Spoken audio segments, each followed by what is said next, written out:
ఉన్నాం. ఈ గ్రామానికి సంబంధించినటువంటి ఒక విద్యార్థిని ఎస్సీ గురుకుల హాస్టల్లో చదువుతున్నటువంటి విద్యార్థిని మరి అంతకన్నా ముందే ఒక వారం రోజుల క్రితం వాళ్ళ క్లాస్మేట్, వాళ్ళ క్లోజ్ ఫ్రెండ్ ఇంకొక పాప సూసైడ్ చేసుకుంటే మరి ఆ సూసైడ్ తోని మనస్తాపం చెందినటువంటి ఆ బిడ్డ ఇక్కడ ఇంటికి వచ్చిన తర్వాత కొద్దిగా స్థిమితపడ్డది. కానీ మళ్ళీ వెంటనే అధికారులు ఎగ్జామ్స్ ఉన్నాయి, మళ్ళీ మీరు రావాలి స్కూల్కి అనగానే మనాది పెట్టుకున్నటువంటి ఆ పాప మరి ఇక్కడ ఇంటి దగ్గరే సూసైడ్ చేసుకొని చనిపోవడం జరిగింది. చాలా బాధాకరం.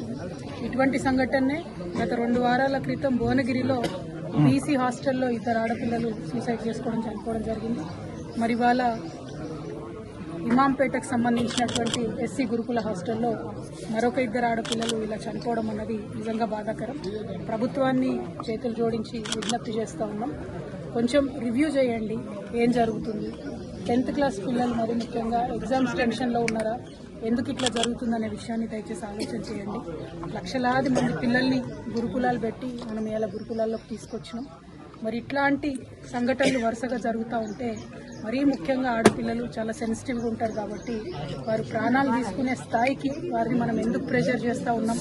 మరి గురుకులాల్లో ఏదైనా సిలబస్ బాగాలేదా, లేకపోతే కౌన్సిలర్స్ సంఖ్య తక్కువ ఉందా, లేకపోతే ఇంకేమైనా సౌకర్యాల వల్ల ఇబ్బంది ఉందా, ఇంకేదైనా రకమైన ఒత్తిడి ఉందా. దయచేసి ప్రభుత్వం ఇప్పుడు విద్యాశాఖకు సంబంధించి ప్రస్తుతం మంత్రివర్యులు లేరు కాబట్టి గౌరవ ముఖ్యమంత్రి వర్యులు ఒక్కసారి రివ్యూ చేసుకుంటే బాగుంటుందేమో. ఆడపిల్లల అంశం సెన్సిటివ్ అంశం, పైగా ఇప్పుడు ఎగ్జామ్స్ వచ్చేటటువంటి టైం కాబట్టి అన్ని సోషల్ వెల్ఫేర్ హాస్టల్స్ కూడా ఒక్కసారి రివ్యూ చేసుకొని కౌన్సిలర్స్ని పటిష్టంగా పెట్టి పరీక్షల్లో అత్యధిక ఉత్తీర్ణత శాతం సాధించే విధంగా విద్యార్థుల మీద ఉన్న మానసిక ఒత్తిడిని తొలగించే విధంగా ఉండాలని చెప్పి కోరుతా ఉన్నాను.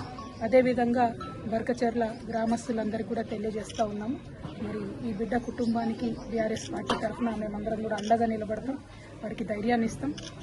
అనాథగా మిగిలిపోయినటువంటి వారి తల్లిగారికి మేమందరం కూడా మనస్ఫూర్తిగా అండగా ఉంటామని తెలియజేస్తూ వారి కుటుంబానికి బర్కచర్ల గ్రామస్తులందరికీ కూడా తీవ్ర సంతాపాన్ని తెలియజేస్తూ మరొకసారి ప్రభుత్వాన్ని రిక్వెస్ట్ చేస్తూ ఉన్నాం. ఇది డిమాండ్ కాదు, పరీక్షల సమయం, పిల్లలందరూ కూడా ఒత్తిడిలో ఉండేటటువంటి సమయం. ఆడపిల్లలు మగపిల్లలు అన్ని హాస్టళ్లలో కూడా దయచేసి కౌన్సిలర్స్ సరిగ్గా ఉండే విధంగా గౌరవ ముఖ్యమంత్రి గారు తక్షణమే ఒకసారి రివ్యూ పెట్టవలసిందిగా రిక్వెస్ట్ చేస్తా ఉన్నాం. Thank you.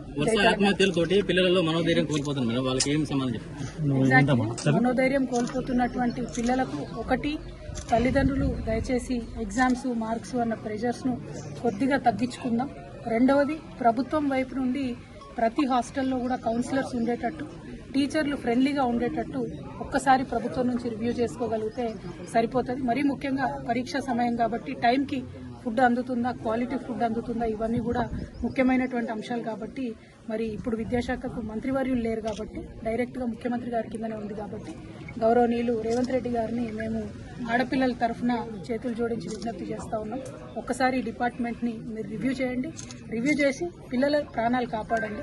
ఎందుకంటే పరీక్షలు తొందరలో వస్తాయి, మార్చి, ఏప్రిల్, మే ఇవన్నీ కూడా రకరకాల పరీక్షలు ఉంటాయి కాబట్టి గురుకుల హాస్టల్లో ఉన్నటువంటి పిల్లల మీద ప్రత్యేక శ్రద్ధ పెట్టవలసిందిగా కోరుతాము. కొన్ని అనుమానాలు వ్యక్తం చేశారు మేడం, చనిపోయి 10 రోజులు అవుతుంది, ఇప్పటివరకు కూడా ఏం కంక్లూజన్ తీసుకురాలేదు పోలీసు వాళ్ళు.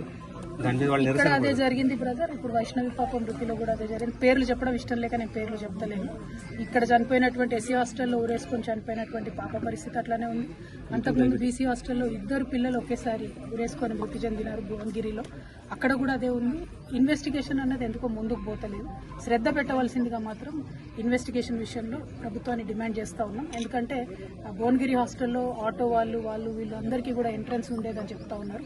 మరి ఇమాంపేటలో అటువంటి పరిస్థితులు వినబడలేదు. కానీ మరి ఎందుకు ఆ పాప ఊరేసుకొని చనిపోయింది అన్నది మాత్రం ఇన్వెస్టిగేషన్ ఫాస్ట్ గా చేయాలి, విచారణకు ఒక కమిటీ వేయాలనేటటువంటి అంశాన్ని కూడా డిమాండ్ చేస్తాం. ప్రభుత్వం నిర్లక్ష్యంగా భావిస్తున్నారు మేడం? నిర్లక్ష్యం ఉన్నా సరి చేసుకోవాలి బ్రదర్, ఇది పిల్లల విషయం కదా. నేనేమంటున్నా అంటే అవకాశం దొరికిందని ప్రభుత్వం మీద బురద చల్లేటటువంటి అవసరం లేదు.